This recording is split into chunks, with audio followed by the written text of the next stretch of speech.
Assalamualaikum warahmatullahi wabarakatuh. Selamat malam sahabat-sahabat semuanya. Kita baru berjumpa ya. Intinya kita berdoa sebelum kita mulai. Bismillahirrahmanirrahim. Ya baik sahabat-sahabat semuanya, kami akan menyapa terlebih dahulu sahabat-sahabat SDM PKH seluruh Indonesia dan juga sahabat-sahabat KPM PKH seluruh Indonesia. Semoga kabarnya baik-baik saja dan juga kita dipenuhi warna, dipenuhi keberkahan di dalam melakukan aktivitas dari pagi sampai malam hari ini. Baik sahabat-sahabat, kita dari pagi sampai menjelang sore tadi ya, dari jam 8 pagi sampai jam 4 16.00 waktu Indonesia bagian Barat atau WIB, kita melakukan diskusi. Di sesi pagi kita melakukan diskusi terkait DTSCN bersama Menteri Sosial langsung, yakni Gus Saifullah Yusuf ya, atau Gusmen kalau sebutan kita semuanya. Dan juga sore harinya kita BIMTEK langsung dengan Pusdating, bagaimana mengelola data-data yang agar lebih akurat lagi. Nah sahabat-sahabat semuanya, data yang akurat adalah data impian kita semuanya ya. Impian kita semuanya termasuk kita para calon penerima atau yang sudah menerimanya. Begitu ya sahabat-sahabat semuanya. Kita lihat langsung ya. Ini cuplikan dari Gus Menteri. Ini langsung video cuplikan yang dibuat oleh Kementerian Sosial.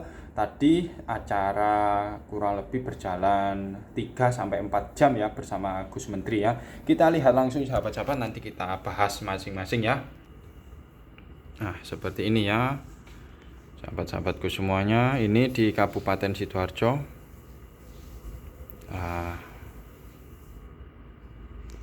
Seperti itu sahabat-sahabat semuanya.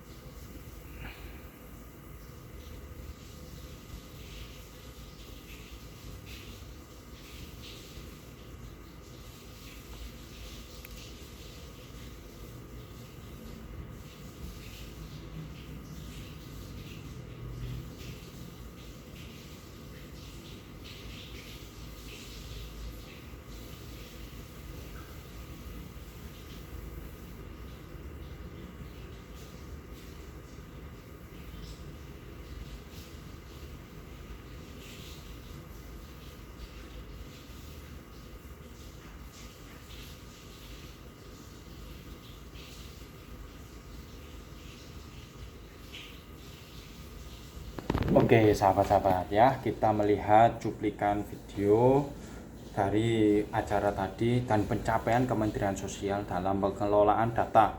Ya tentunya data ini sahabat-sahabat harus tahu dari mana sumbernya terlebih dahulu ya.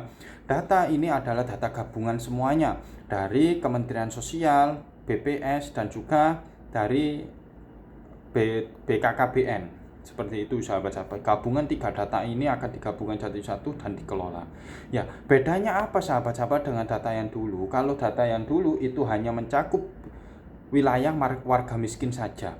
Kalau sekarang itu mencakup seluruh warga negara Indonesia 100%.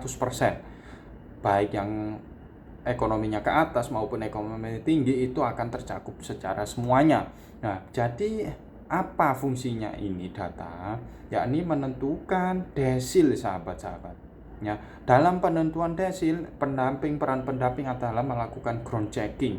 Ground checkingnya ke lapangan, memastikan bahwa kriteria variabel-variabelnya itu terpenuhi semuanya dan nanti akan di-ranking, diolah oleh BPS. BPS sebagai mitra kerja Kementerian Sosial akan melakukan pengolahan data sehingga akan muncul peringkingan desil. Apa sahabat-sahabat desil sekarang?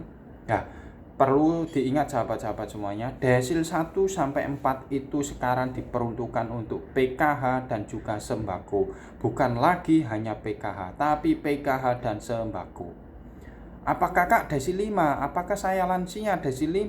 Apakah masuk mendapatkan bantuan atau tidak? Jawabannya tidak sahabat-sahabat, karena kita sudah masuk di desil 5. Nah, tapi jangan khawatir sahabat-sahabat semuanya. Kita bisa melakukan usul sanggah, namanya usul sanggah, dengan kita melakukan mandiri atau secara publik ke operator desa atau ke pendamping PKH untuk melakukan pengusulan untuk dilakukan ground checking nantinya. Ya, seperti itu sahabat-sahabat semuanya. Dan juga yang kedua, bisa usul mandiri lewat aplikasi Cek Bansos. Nah, aplikasi Cek Bansos ini bisa diunduh langsung di App Store atau Play Store dengan kita melakukan pengisian identitas secara baik, benar, dan cermat sahabat-sahabat. Nah, nanti akan di-ground check untuk pendamping. Banyak di KPM pendampingan kami itu kami survei ya. Ada yang setelah misalnya desil 3 ada yang turun ke desil 2 atau desil 3 naik ke desil 4 naik turun.